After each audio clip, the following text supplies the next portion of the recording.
IVM. So I just stick to the film I want to make, and I keep knocking on doors. I knock on 10,000 doors, and maybe 4 doors will give me something. But that act of writing the proposal, sending and talking to people, I find quite enriching for myself. It's exhausting, but it's a way to keep clarifying for yourself the film you want to make. So what I'm saying doesn't sound like economically productive model, and it is not. I can say it upfront, but I'm not starving, and I have made 12 films, and I hope to make more. So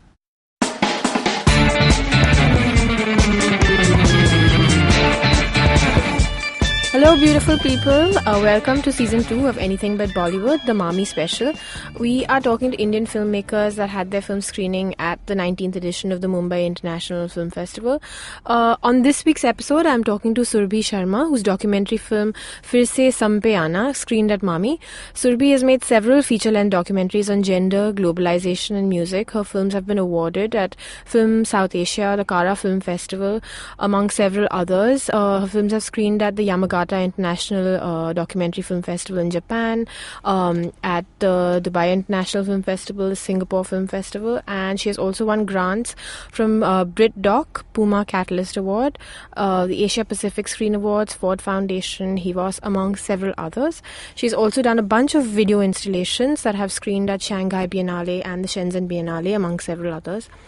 So Surabhi, I wanted to start by asking you, I'm kind of going chronologically at the beginning anyways. So what do your parents do, and how did that influence or not influence your desire to pursue filmmaking? My father worked in the public sector as an engineer, and my mother has been in organizational development within the HR departments of corporates. So she's a freelance person, and we have actually traveled a lot because of my father's job being transferable. It was only when I was around 13 or 14 when we actually came to Bombay and did not move. Both my parents, apart from their jobs, are deeply interested and engaged with cinema, theatre, music, performances, travelling. So I think that is what opened up my world. So their own careers I never thought of pursuing, but the many windows that their own interests opened up for me while I was growing up, I think led me towards cinema. Actually, cinema also, as a option for me for what I wanted to do in life, opened up in college. I was until then quite clear that I would be following something to do with psychology or sociology. I wasn't sure about academics, but I knew that was going to be the world I was going to pursue. But cinema as a very tangible option that I wanted to pursue happened in college. And usually cinema then comes to mean fiction cinema. And I know that you did make some short fictional films. So how did then that transition to documentary filmmaking happen? Or did you already know that there was such a thing as documentary? So when I say that I got introduced to cinema in college, I should actually qualify. I was already introduced to cinema because of my parents and their interest in cinema that was beyond Bollywood. But what the window that opened in college for me was the world of documentary, and more specifically Indian documentary. I was in college early 90s, 1980s and 1990s, and that is possibly the time which was the most exciting and the beginning of the Indian documentary movement, in a sense, bursting out, you know.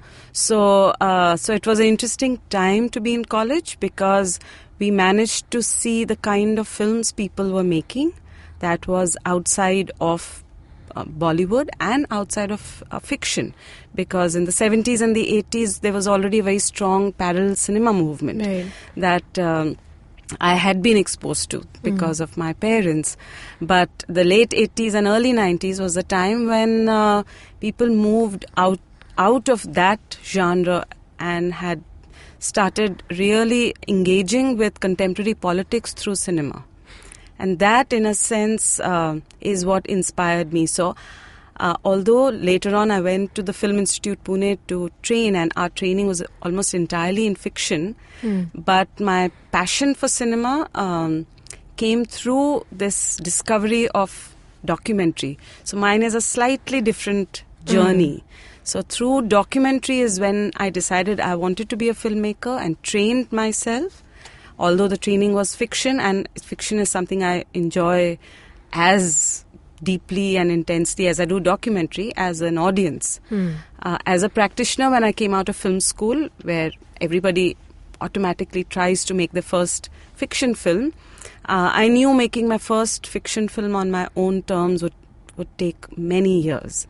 And I was too eager to start working and, trying out my thoughts around the craft and the aesthetics and the politics. So I began by starting work on a documentary.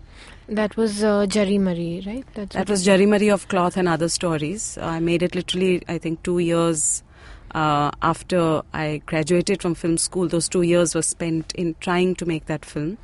So, so my journey has been in and out of fiction, but documentary has been a very, very strong part of my life since college. And at FTI, you studied what? Film direction? Yes. Okay. So what was that initial thing of making that first film like? What were your struggles, learnings with that? It was actually more than... It was difficult, of course, as I imagined it would be. But more than learning, it was a lot of unlearning. So, when you're in film school, you are trained to be very, very... what would be the word I would use? You're trained in a particular way. Fiction training requires a particular kind of mindset.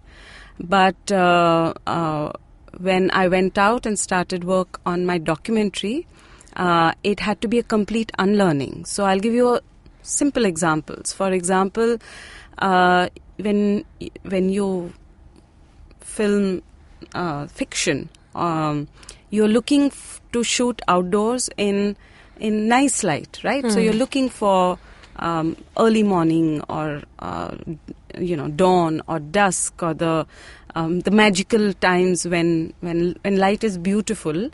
Large part of our tropical countries, the light is harsh and hard. Now, when my first film was about the informalization of labor in Mumbai city post the 90s and the liberalization, so I was shooting in a slum where every gala or every home was producing, manufacturing things. And these are very narrow gullies. And work happens morning to night. So if I want to shoot people working, then I don't have the possibility of shooting at a nice time. They're also shooting in really tiny hovels with very little light. Maximum light that's coming is from one window or one door, which is very harsh. So you have harsh shadows.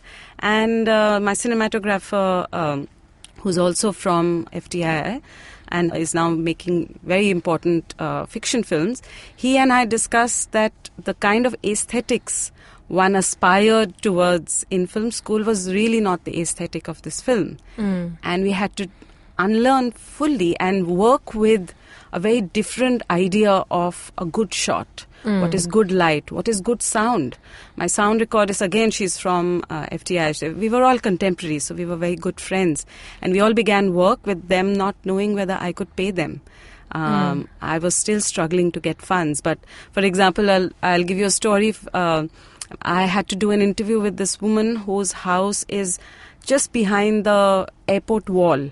And it is a kacha house. And one side of the wall was not there. So it was a 3-sided room that we were sitting in just behind the international airport. So you have planes landing every 5 or 4 minutes, which is really, really, really loud. So my sound recorder said that, this is impossible to do an interview here. Can we go far away and record this interview in some quieter place. I said, it makes no sense. This is her home. This is her space. She's getting ready to go to work. And this is the only time she has to talk to me. So we have to talk to her while she's getting ready. So then we worked that into the way we did the interview. And that's what makes that interview, according to me, really magical, because when a plane is landing, we just stop talking and she does what she was doing. And when there is a little sense of whatever, quote unquote, silence, she would then say something. And invariably she would say something that she had thought of, which might have no connection to my question. But, it became a conversation that really allowed us to enter her world.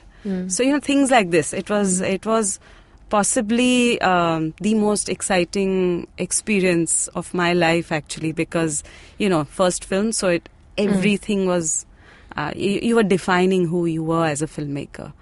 And the topic, I was told by all my friends, my very dear friends from film school, said, this topic is not cinematic. What are you doing? Do you want to write a thesis or a paper? Or are you trying to do a journalistic piece? I said, no, I'm trying to figure out a language of cinema that can discuss these ideas. And that's how it began. That's a really nice story. So I usually do this in like some kind of progressive time chronology, but I'm just going to shake it up for myself a little bit. So I wanted to start with the Mami film. It's a beautiful film, and it's about how Hindustani classical music kind of evolved through this community in Girgaon in Mumbai.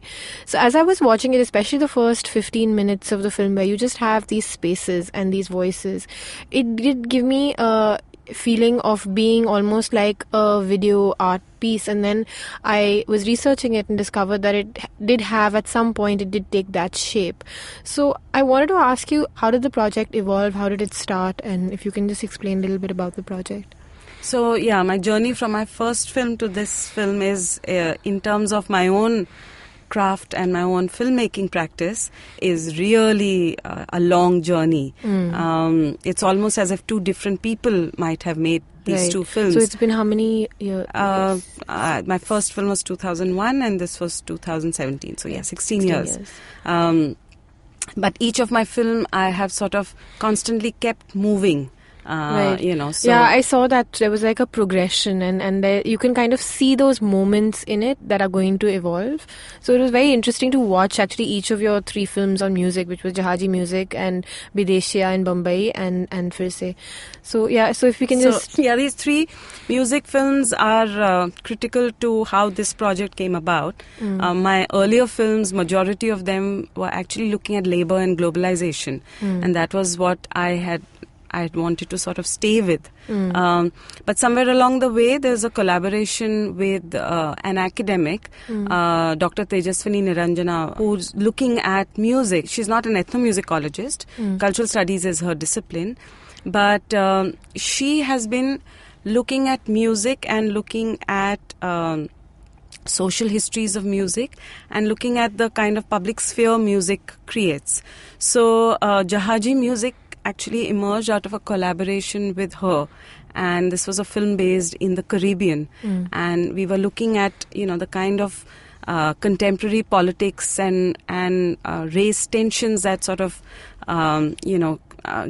get thrown up within the musical sphere, and how they are discussed or played out, what tensions are played out, what tensions are played down, and so that project was really interesting because I was suddenly working with music as a language within film. And that started shifting the way I was making films a lot, because you can't use music as small interludes. Music has its own language, and you have to sort of really rethink that.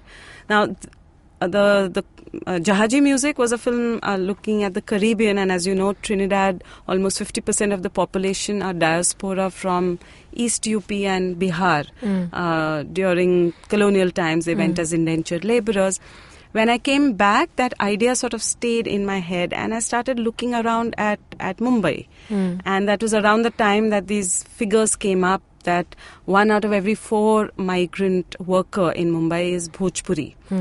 And so I started looking at migration stories in Bhojpuri folk traditions, because even the Trinidad migration was amongst the oldest migration in India. Oh, okay. So that led me to a story on Mumbai and looking at, again, how politics plays out within music, the Bhojpuri music sphere. This last film was again a collaboration with Tejaswini Niranjana, who's been looking at how Hindustani classical music, when it travelled out of princely courts, and around the time when India is becoming a nation, what is that journey and what is music doing? What in that history of India is reflected in the way music is shaping up, both the way it is practiced or taught or performed. Equally, how is music playing a role in that? That's how we came back, and here, so Bidesiya and Mumbai was looking at a popular, what is considered a low profile or a low brow kind of music, looking at really music and the working class in Mumbai in the contemporary. And this was a film on looking at music, how it came to Girgaon, Hindustani classical, and how it became part of Mumbai. So there were both Mumbai stories, but totally different. And both demanded a totally different film language. And the period I'm talking about is around 1890s to 1950s. And so I had a lot of stories and I had all these spaces. So rather than make it a contemporary story, which is what I normally do, I said, okay, how do I stay with these like spare elements, just these spaces and these stories? That's how a very different kind of language. Yeah, but it's strange. It seems like a natural progression almost of even the language that you had developed in Bideshiya, because you can see senses of that starting to happen where the sound overlaps, like a scene is finished and the sound overlaps over another scene. So it seemed to me more like a natural progression of that. I mean, I'm sure you felt it came from the material as well, but yeah, it seemed like a natural progression. So in your director's note about Phir se Samm pe Aana, you speak about trying to explore film time versus documenting the past or the present, and it's a very fascinating idea. So what is your conception of that film time like? So again, it's easier for me to speak in terms of stories and anecdotes. I was really struggling with this film, as in it wasn't actually, we weren't sure it would be a film.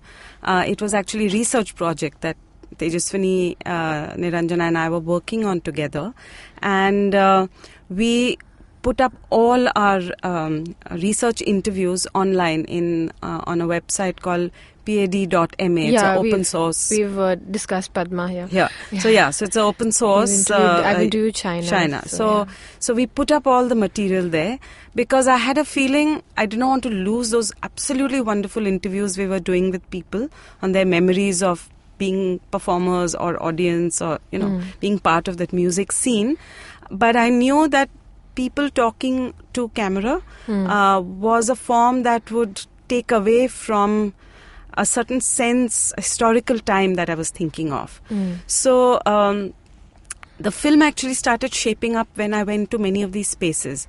Some of them where music was either performed or where it was taught, or sometimes where people, important musicians lived. So these spaces actually is what helped me shape this idea, okay, what could be film time? Because these spaces, many of them remained as is, but many of them had transformed into something else.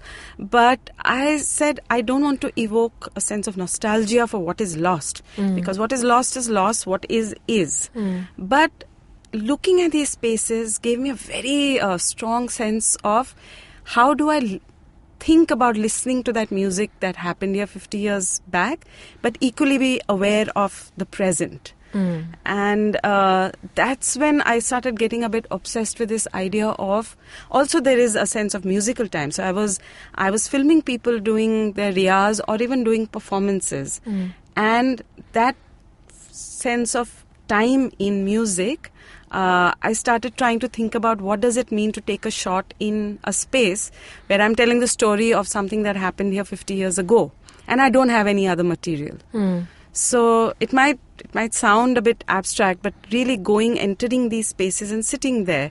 There's a beautiful space called Lakshmi Bagh, which is actually as beautiful. Yeah, that's the first shot of the film, yes, right? And it keeps coming back again. It keeps coming back. In fact, I repeat the same shots. It's not even different angles. But like that space actually is what opened up this idea for me, because I was sitting deep inside the hall, and it's beautifully maintained by the trustees. And there's this little door that was open, and it's in a tiny gully in Girgaon. So that gully is packed with activity, because that's where all the auto parts, spare part shops are. So there I could see in one corner of my frame this hectic activity of contemporary Bombay. Right. And I was in this very beautiful wooden kind of hall. It almost looks like a still frame, and then I'm like looking out the windows, and there's like all this going on. So in fact, I remember like my cinematographer sort of framing that shot, and I said, oh wow, this is beautiful. And then normally you would take a shot for whatever, 30, 40, 50 seconds.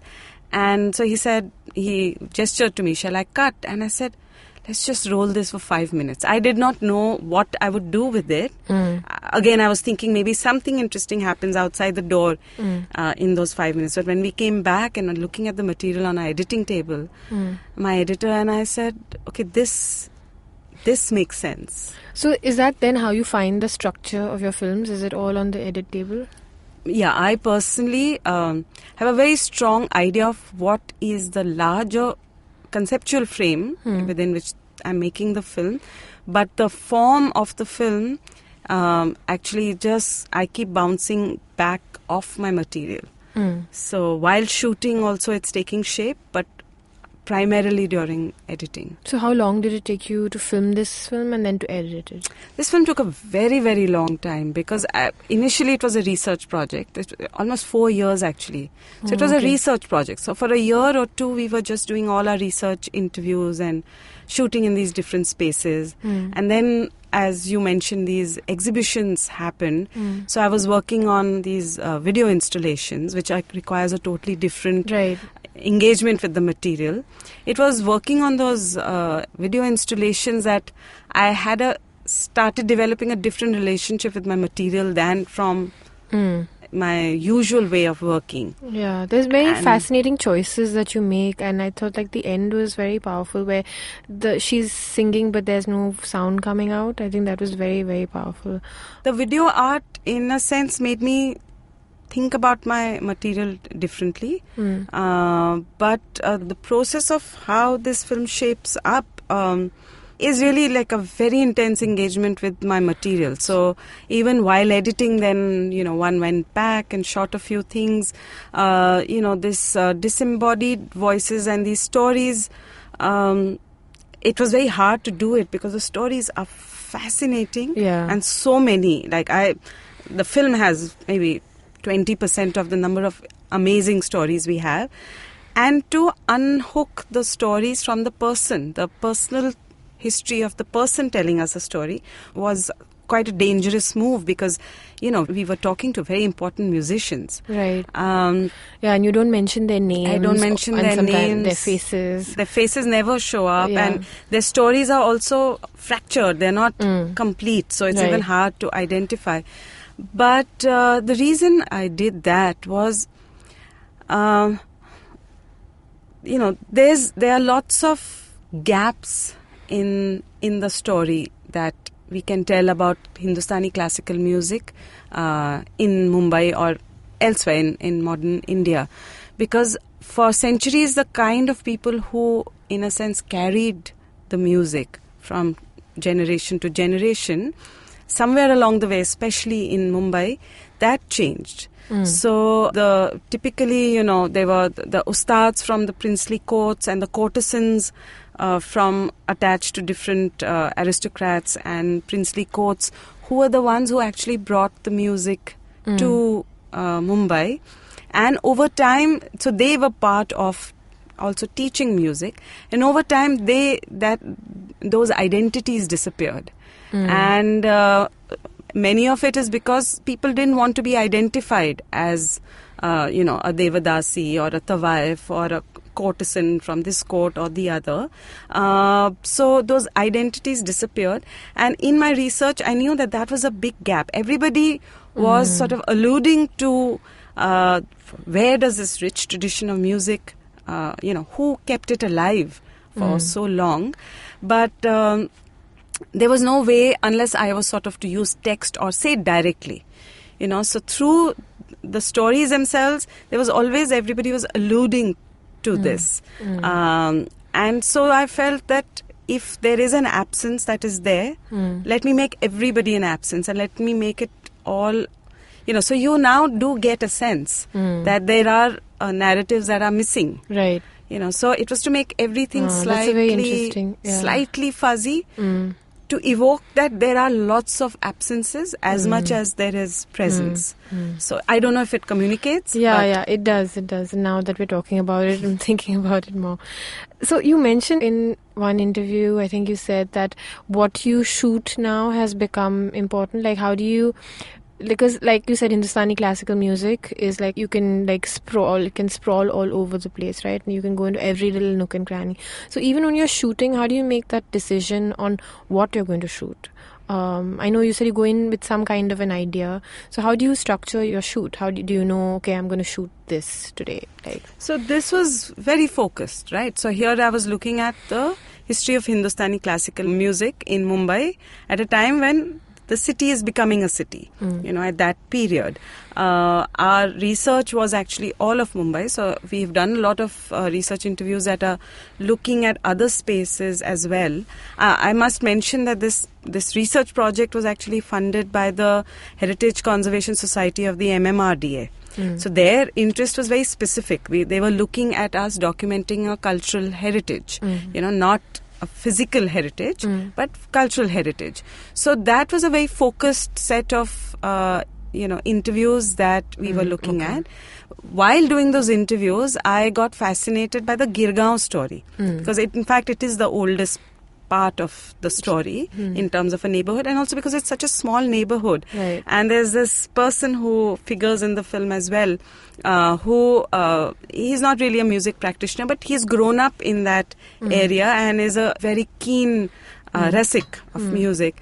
And he took us on a walkthrough around that area. And it was fascinating because he would take 2 steps and he would say, and this is where so-and-so stayed, and then 3 steps and said, and this is where these concerts would happen, and then another 4 steps, and in this Ganpati Pandal, so-and-so would come and perform, and we would sit all night, and in that room, in that chawl, till 3 in the morning, we would all be sitting in the gully below because someone is, performing in that room. So he just took us around a kilometer or 2 radius, and it was alive with cultural history that was fascinating. So as a filmmaker, I said, okay, in this research project, I'm going to look only at Girgaon. Because Girgaon was also the place where all the merchants and the traders were. It was a native town. It was not where the British lived. And it was not the working class Mumbai. It was where the money was, but it was where the native money was.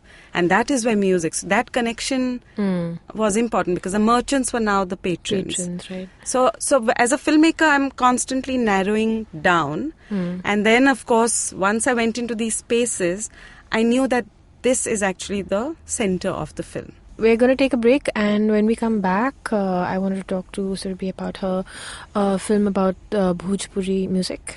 So we'll be right back.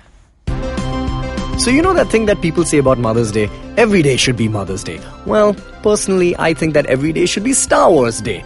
Unfortunately, though, it isn't. But on May the 4th this year, Geek Fruit will be celebrating it with all you nerds out there. Come join us at Geek Fruit Cantina at the Habitat in Khar, Bombay, where we'll be making a night out of everything Star Wars, including a screening of the prequel Strike Back, a live edition of our world-famous podcast, don't quote me on that, and joining our crew will be a bunch of special guests you know probably from the Instagram and the YouTube thing. Merchandise, trivia, prizes, and everything else rebel scum like you could ask for. It's the Geek Fruit Cantina at the Habitat. May the 4th be with you. Welcome back to Anything But Bollywood. We are talking to Surabhi Sharma, and And I wanted to talk about your film that you made in 2013 called Bideshiya in Bambai, which you had mentioned earlier. And this was about Bhojpuri music and its expression by migrants who come to the city. So how did you, again, even Bhojpuri music in Bombay seems like a humongous canvas to cover. So how did you make that decision to focus on this taxi driver who's also a musician, and Kalpana, who is the recording artist recording Bhojpuri music? So again, like this current film, that film was also a very, very long journey. As I had mentioned earlier, the idea of the film came about because of an earlier film of mine, Jahaji Music, which was looking at music in the Caribbean. And because of Trinidad having Bhojpuri migrants who carried their music there as indentured laborers, and 150 years later, the music of that island is a mix of the music that the Africans brought when they came as slaves and the music that the Bhojpuri migrants brought as when they came as indentured labor. So in contemporary times, the music is a mix of these two long stories of migration. So I got a bit caught up with this idea of music being the vehicle to tell stories of migration, of documenting that history really. And I live in Mumbai. I'm a Mumbaikar. So when I came back and I finished that film, and I was still a little obsessed with that idea, was around the time that two things happened. One was that there was a lot of political, outcry, certain right-wing political groups that began attacking Bhojpuri migrant workers as the ones spoiling the city, and they don't belong, and they're stealing jobs, and so on and so forth. And around the same time, they started bandying this figure, which is a BMC figure. It's an accurate figure, I think, that 1 in every 4 migrant worker in Mumbai is Bhojpuri. So that left me quite intrigued, and I started researching actually whether Bhojpuri folk music carries this long history of migration right from the time that they went to Fiji or Mauritius or Trinidad to the time that they went to the cities like Calcutta and Delhi, to now where they are in a sense the workers of Mumbai. And does their music, because I know music is very important in Bhojpuri communities, does that music tell this story and this history? So it started with me and my friend who was also my researcher and assisting me. She and I would sort of spend hours at taxi stands and auto stands. We walked through and went to laundry shops. We walked through and went to the security guards of all these gated communities and spoke to a lot of people, and because all of them are Bhojpuri, right? So that's how I started, and I started asking them that, the story of people leaving home to go to the city or to go far away to work, can you tell me a song? And what I found was that not only, as I suspected, was the musical tradition, the folk tradition, full every genre of their music, whether it is slightly salacious song about Bhabhi and Devar during Holi, or it is a Devi Geet about a mother goddess, or it is a romantic song that is sung in the monsoons, or it is a song when a son is named. Most of these genres always had an undercurrent of the husband has gone away to work, and the song is being sung by the woman. So, I found that fascinating. While researching that, I thought I was going to make a film on Bhojpuri folk tradition and stories of migration.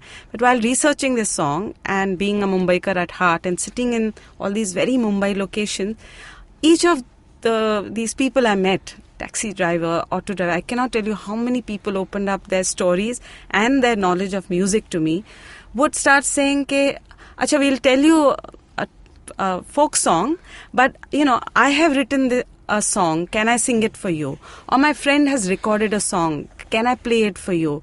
And suddenly mobile phones and, VCDs are being given to me, MPEG-4 files are being given to me.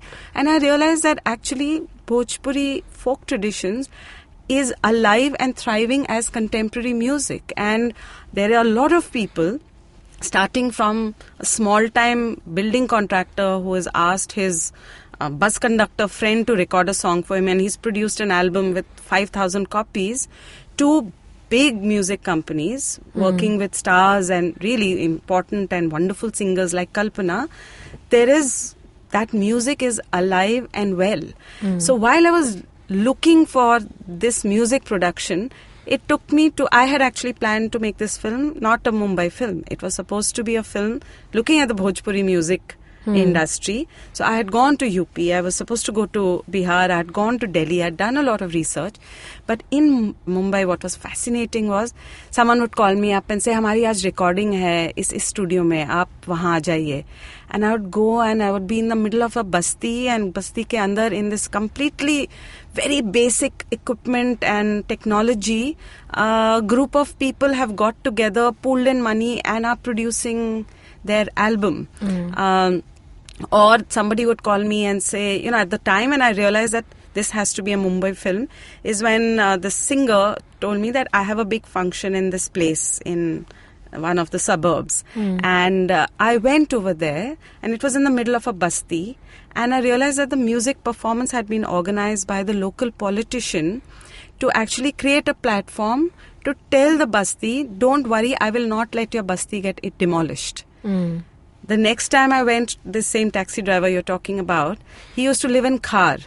For a year, suddenly I couldn't trace him. Then I realized that his house had got demolished in Khar, and he had shifted to Nala Sopara. When I went to Nala Sopara and I met with him and I interviewed him and shot with him, he said, "Now I'm going to have this program next week. Come for that. It's a big program during Chhat Puja." I went over there, and we are filming there all night, and early in the morning when it was dawn, it's a function that goes on through the night, when it was dawn, and suddenly we realized that all around us were these buildings that had been demolished, like 5-6 story buildings that had been demolished. It looked like a bomb had fallen, and at night I hadn't realized because the music was lit by the big lights, so everything was in a shadow. So I said, "What is this? Like, where are we?" And he said, "हाँ, वो illegal construction है, तो वो 2-3 दिन पहले आके तोड़ दिया." Then Kalpana, her own studio, and she's a really important star. Her studio, suddenly I get a call saying that our entire, because it was in one of those slum redevelopment zones. So actually she wasn't the one who told me. A friend was passing that area and said, "Isn't Kalpana's studio there? This whole place is being demolished." So I rushed there and found that whole place had been demolished. Adarsh Nagar. Yeah. And so I called her up and she says, "Yeah, they came without warning. So now we have to shift our studio." So people were constantly shifting studios. They were shifting their homes. And I realized, because of this, the kind of music this is, it is the music of the working class. Not only through the music, but through the way the music is produced or performed, the city and the way it's constantly churning, and everything is unsure, everything is unsettled, everything is temporary. And suddenly I was getting the actual Bombay story, which was a story of my first film. But there I was looking at workers. Here I was looking at music. I was getting exactly the same story, but through a totally different lens. That's how it became a Bombay story. So you kind of found it. I found it. I started somewhere else. And I really, again, that film took 4 years because each of these films, as you can imagine, are not very easy to get funds for. They're, anybody will say, "What is this? This doesn't even sound like a film." Right. So you have to keep doing something to get small grants to keep the project alive. So how do you get funding then for all of these films? Actually, after my first film, which I managed to get a grant from one place for the entire process, and that was again a film that took 1.5 years. After that, I've never got that one big fund to complete my film. So, and these kinds of films, you don't have that kind of a person or a producer or an organization that wants to take on the full film. And in a way it's nice because, for example, if PSBT or a films division decides to produce my film, and they are doing fantastic work and producing a lot of fantastic films, but they can't say that, "Okay, we are giving you this money, now you can take 2 years or you can take 4 years. They will say that you're getting this money for 6 months. And then if you have to complete a film in 6 months, it's a different kind of a film. It's a perfectly fantastic way of making a film, but that's not the way I was making my film. So nobody is going to fund me for 4 years where I'm still searching for my film, right? So each of my films I've had to look for grants for that stage. So at that time when I was looking at the folk traditions, I managed to get some small grant. Then as I knew that I was looking at urban spaces, I actually got involved with an art project based out of Berlin, and they gave me a grant to do a couple of video installations for them, which was an extension of this project. Then I got the BritDoc fund for the trailer of my film, and so something or the other. Every 6 months you have to keep a project and yourself and your crew alive. So it keeps transforming. If I was to go and say that I'm going to take 4 years to make Bidesiya in Mumbai, and this is the amount of funds I need, I don't think anybody will support it. Even though I have made so many films, and I do have a kind of reputation that I will be making the film. Right. But it's not easy. It's not easy for any one organization to say, I believe in you so much, you make whatever you want. Right. So then how do you survive then as a documentary filmmaker? Is it from basically grant to grant? Is that it is grant to grant. It is not it's not a very secure kind of existence. But if you are really charged by the kind of work you do, you have to constantly work. You have to work really hard, because not only are you thinking of the film you want to make, you're constantly also writing up proposals, looking for grants. I have over time done a few commissioned documentaries along the interests that I have. So an organization or an NGO knows that I'm interested in this kind of work. So if they need a film that sort of fits into my broader interests, so that would be a smaller time-bound project, but then there's money. So you have to do all kinds of things to keep it alive. But it is possible, but it needs far more passion and energy than strategy. Right. So how have the people who are in the films reacted to the films? And then the question is, who is your audience for the films? Is that something that you consider? So the question, of course, both is something one considers. The people in my film, in a sense, help me define the film. Invariably, because I shoot over a long period of time, these are people who are always generous enough to allow me into their homes and their lives. So that equation has to be one of trust and a friendship. Actually, it always becomes that. So most of the people who I have worked with are people who are always curious about why I'm making the film from my first film onwards. So when I was making Jari, most of the women in my film just thought I was talking bullshit when I said I've learned filmmaking and I want to make a film on them. And they said, but why would you want to do that? Why wouldn't you want to be with the TV industry or the film industry? So they are always amused. Again, like in Bidesiya, the taxi driver, he was always curious why had I chosen him and not even someone in his group who was, in that sense, technically a better singer. And it was I didn't have an answer. I knew something about our equation and something about him I found far more fascinating. But all of them have liked the films, even though the film forms are something that they might not be very familiar with, but they've all really liked it.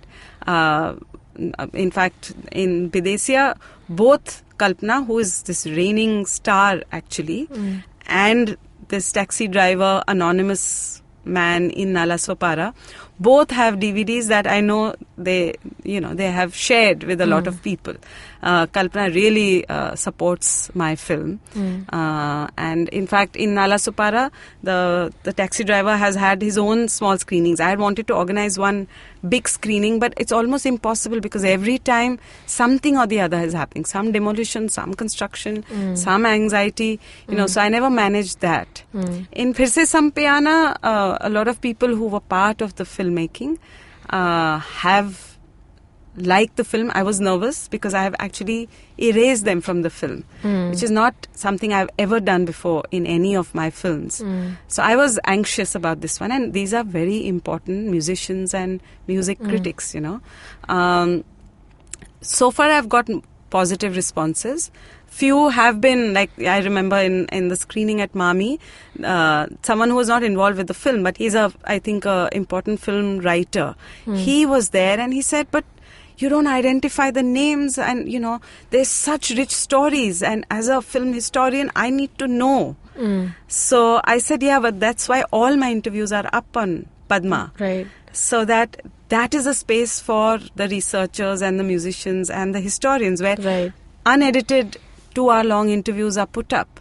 I said, yeah, I'm sorry, but I have in my film form has sort of not been respectful to that sanctity, which all my earlier films have actually. Right. So it's different sets of responses.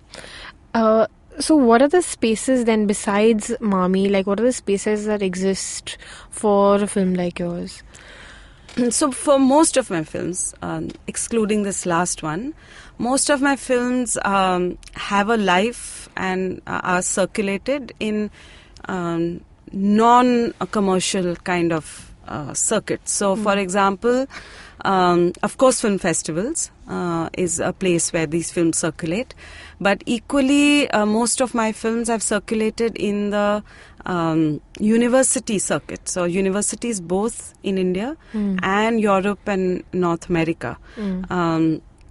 Bidesiya and Bambai, Jahaji Music, Jari Mari, all these films have, many of them are part of, syllabus in various universities. They're part of libraries. They're part of quite a few museums and museum archives. So there's a very different kind of circuit that is interested in these kinds of films. My films sort of, whether it is cultural studies or labor studies, migration studies, South Asian studies, they become interesting, material for academics and students. The other circuit that the film moves in, which is the most exciting circuit, but that's the circuit where there is no money forthcoming. It's not something that you can monetize, is through the activist and the NGO circuit. So especially many of my earlier films, actually right up to Bidesiya and Can We See the Baby Bump, they're circulated in a lot of activist circles. People, so if it's health and gender, it is circulated in those circuits. If it is labor and globalization, then trade unions and labor groups and other activists, so depending on the subject. But both the university circuit and the activist circuit are not circuits through which you can monetize enough to produce your next film, which I could if the film is quote unquote a hit in a film cinema hall or even a sale to television. But my films don't fit into. But are there that even other documentaries isn't so much necessarily a space for them in the cinema hall or on television? Not in India, but a lot of Indian documentaries have a space in the far more interesting and progressive, film, television networks across the world, whether it's Europe or it is Japan or Hong Kong or North America. So that is a space for a lot of Indian films. But my films are a bit too, I think, unwieldy and too local to really work out there. Some have been shown on television abroad. Indian television, Indian cinema halls, there is very little space unless it's a film that is saleable, a documentary that is saleable. There have been attempts to release documentaries, but they haven't been that successful. And that requires a different kind of filmmaking. The moment I know I want to screen it in in a cinema hall or release it, then I can't make a film that I know academics and activists would be interested in. I have to make a film that is far more general. Not to say that a general audience doesn't connect with my films. I found that they actually do, but they're not marketable. Right. So has there ever been this struggle for you in terms of the kind of film you make, because you know that a certain kind of film gets funding, or especially when you started out, was there any of those questions that you had to deal with all along the way? Well, someone like me can't second guess what kind of a proposal or what kind of a film will get funding. My first film I thought would get no funding, but it did. My second film I thought would get lots of funding, and it did not.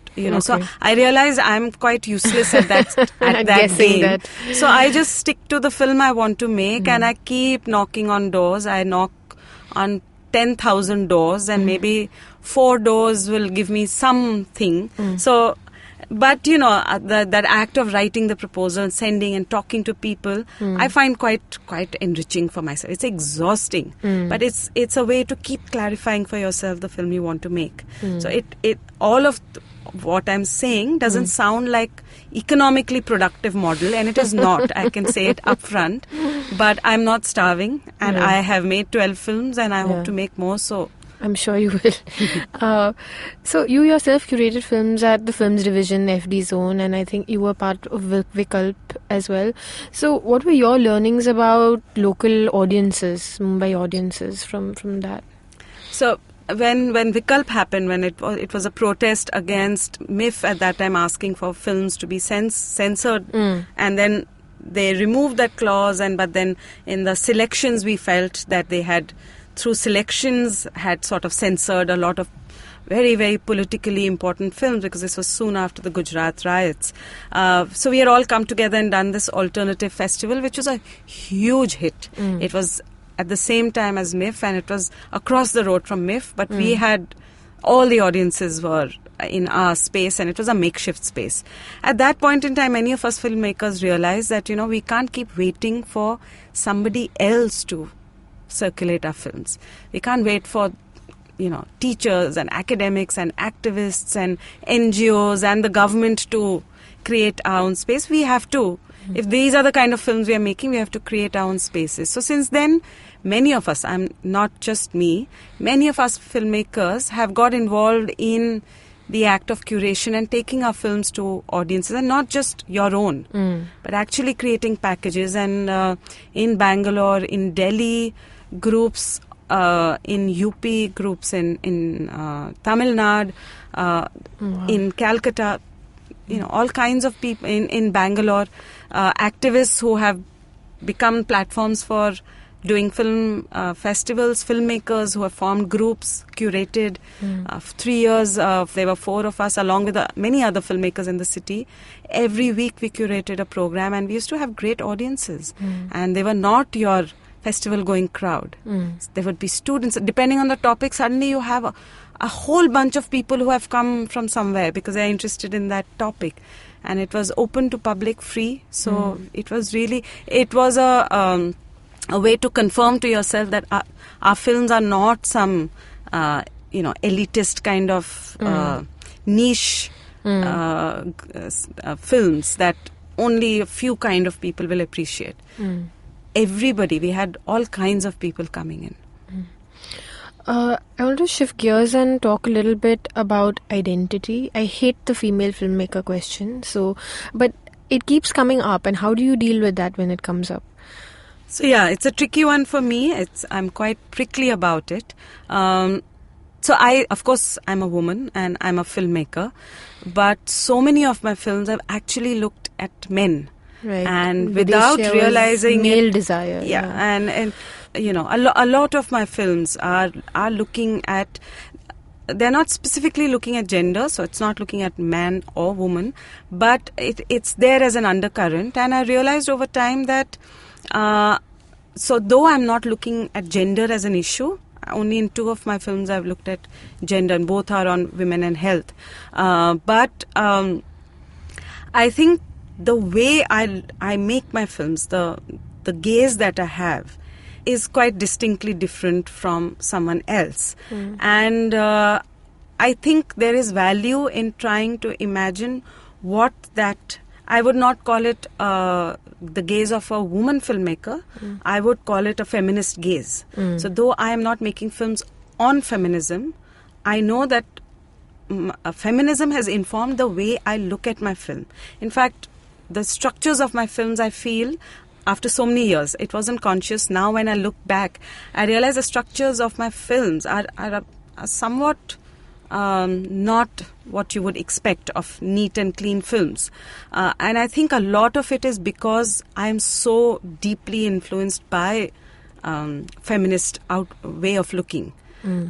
So I would rather not really try and hold up woman filmmaker as the way to identify myself, but definitely feminist filmmaker. And I feel there's a lot of confusion that unless I'm making a film on a feminist topic, I'm not a feminist filmmaker, and I really want to argue with that position. So yes, I've not made films on feminism, but the way I make my films, and in fact the last one all the more so, is really very influenced by my understanding of feminism. And a lot of your films are about the marginalized. So then how do you negotiate your own position of privilege, both as the filmmaker looking at the subject and as someone from a more privileged background than your subjects? I'm acutely conscious of that, especially in my first film. I remember, in fact, always foregrounding that in the way I was looking or structuring the film. So it is a reality, and there's no question of erasing that huge chasm that is there. But equally, I don't see a need to be apologetic about it. So I think being conscious, and how does it play out in the film? So am I, very, very simple things like, am I objectifying poverty or marginalization, or am I engaging with it? That distinction is something I have been conscious of from the beginning. I don't know if I succeed, but I know I grapple with it through every film. So what is your process like in deciding that you're going to work on an idea? Do you have like a million ideas going, or is it just you're very focused and you kind of have an obsession that keeps you then? Well, I started with thinking I had an obsession, which was looking at labor and globalization. But actually, every film has, it's like, when you're sort of playing around with a football, right? You kick it in one direction, and then you go there, and then you kick it into another direction, and a third and a fourth. So you unless you're playing a game and you have to reach, you have to make that goal. When you're just fooling around, you could start at this end of the Maidan and end up you don't know where. I think my filmmaking journey has been like that. Each film has kicked me in a somewhat different direction, both in terms of subject and in terms of film language. And if you see from my first film to the last one, where all have been kicked around, it's quite a journey. But I think when you look back at your earlier work, how do you feel about it now? Do you feel like it was just a part of the journey of evolution, or do you feel like you want to disown any of it, or how do you feel about that? Disown, luckily, I don't have that reaction. There are days when I'll see some of my earlier films and just get bored with myself.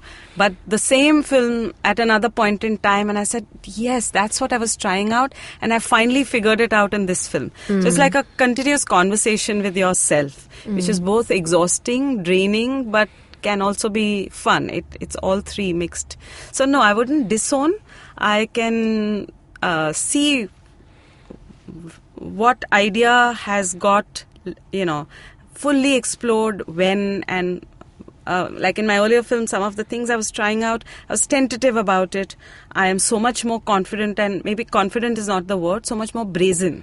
Like this film, a few things that the whole film, the way I've tried out, is a bit brazen, right? It's like, I know majority of you might just get damn bored with it. Theek hai, I'll live with it. Whereas in the earlier one, I wasn't that brazen. I would be trying out some weird stuff, but I was still trying to cushion the blow by saying, okay, let me soften the edges so that it doesn't look so stark. So many years later, I'm willing to have a film where people walk out and say, Surabhi's lost it. It's fine.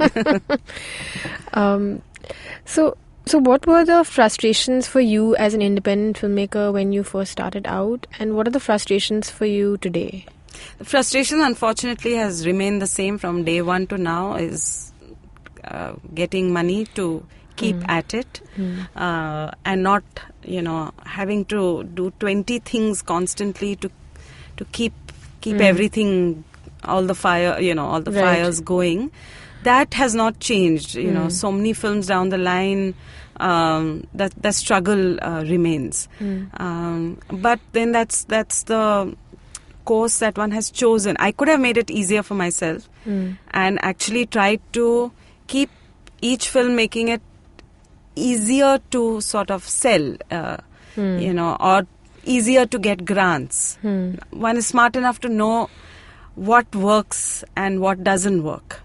So to continue to be stubborn is equally a problem. It's not even stubbornness. It's just, what I want to do excites me more than the idea that if money might be forthcoming if I just make it as, cleaner, neater film. So what are the 20 other things that you need to do? So 20 other things are like, every once in a while if somebody says, we would like you to make a film for us, and if the subject is interesting, you sort of jump into it and then start treating it like your own project, which is going to be, you've been told that there is only this much money, so as a good producer that, okay, this kind of money and this kind of subject, finish it in 1 month. And then you become stupid enough to get so deeply involved in it that you take 6 months and basically finish off the money, and worse, then start following that track and wanting to make that film that will be, so that happens. You also teach, right? Not regularly. Okay. I go as a guest lecturer to a lot of places. In fact, this last 6 months was a bit exceptional even in my own life, because last 6 months I went to literally 4 or 5 film schools and did long workshops, 2 weeks, 3-week workshops. So it was like literally every month I was somewhere else. And I have to tell you, it was the most exciting thing, because there is wonderful work being done by students, and this is not just in FTI and SRFTI, but in a lot of film schools, NID, or there is a Haryana film school, and there is a new state-run Kerala film school. There's one coming up in Manipur. There's, I'm involved in all these places, and the work that teachers and students are producing is just fabulous. That's amazing to hear. Do you have any advice for documentary filmmakers starting out? The only advice is to really be very excited by what you want to film, and to be truly honest to who you want to film with, and to sort of stay with that idea, because there are so many young filmmakers making, I cannot tell you what fantastic documentaries they are making, not just fiction. And it is purely getting committed and passionate about a person, a place, an idea, and just staying at that. That is it. That is the only advice I can give. One shouldn't begin on a cynical note that aajkal ye bahut popular hai, so let me make a film on XYZ, because then that cynicism shows through the film. I think documentaries are interesting precisely because there's a certain passion with which the filmmaker is doing something that the whole world doesn't care a damn about. If I didn't make my films, nobody in this world would be, the poorer for it. But I guess people who watch my film can see that I am excited by it, so then somebody latches on to that excitement. Oh, I think that's very good advice. So what film is next for you? The one that I'm working on just now is again on music, and this is in a community in Rajasthan, which is really not on that Rajasthan community music circuit. They are on the border of India, Pakistan, and keeping the music alive, or keeping their musical tradition alive is almost impossible for them, because there are no audiences, there are no takers, and they're an extremely marginalized group. So their day-to-day struggle is, and they as a community were a community of musicians. Since they are no longer musicians, they are daily wage laborers. So within that context, to keep them and to keep the music alive, the idea behind it, music contains their history and their identity, their memory, their memory of the desert 400 years ago. So when a community loses that, in a sense, you're erasing their existence as a community. So that's what I'm looking at. But what is your relationship like with your collaborators, your DOP, your sound, or even when you work with like an academician like you did? So how do those relationships work? Those relationships, at least for the way I work, can work only as equal collaborations. So every film of mine, in fact, one of the reasons many of my films, even formally, are very different, because I really enjoy allowing the cinematographer and the sound recordist to bring their language into it. And then my editors and I are always grappling with how to, rather than break it out to what is Surabhi style, I really, as I like the material to talk to me, most of the cinematographers I have worked with are amongst the best. Many of them are in fiction and documentary both. Sound recordists that I have worked with are, in fact, the person I work with the most is someone who has been there from the beginning of the independent documentary tradition. He's amongst the senior most sound recordists. So these are people I hold in very high esteem. My editors, it's a conversation. We go back and forth on everything, and I think that they all own the film as much as I do. I don't think any of them would disown a film as that is Surabhi's film. Of course, they would do it differently if they did it on their own. So working together changes its shape. But I really like the people I work with to push me to change the shape of the film from what's in my head.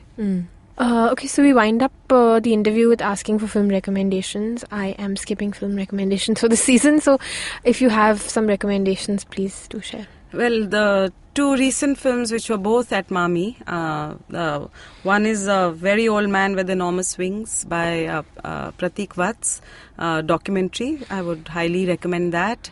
And the other documentary at Mami that I absolutely loved was Up, Down, Sideways. Yeah. So I've interviewed Ishwar and Anushka for the show. So these two films... there were a lot of fiction films in the Indian section in Mami that I absolutely loved as well.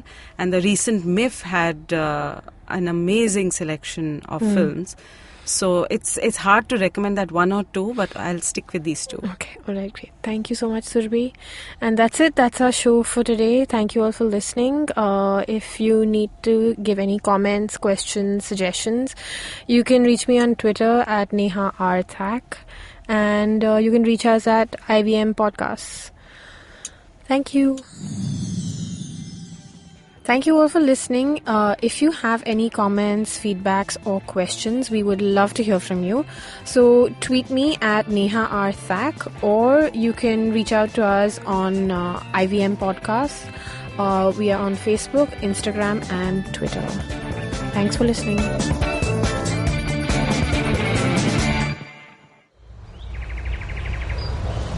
He bends down to test the warm water for his bath.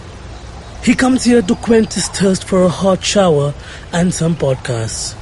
You can witness how he enjoys having other people talk about cool stuff in his bathroom. Indeed, it helps him with his loneliness. You can find more of his pieces on ivmpodcast.com, your one-stop destination where you can check out the coolest Indian podcasts. Happy listening.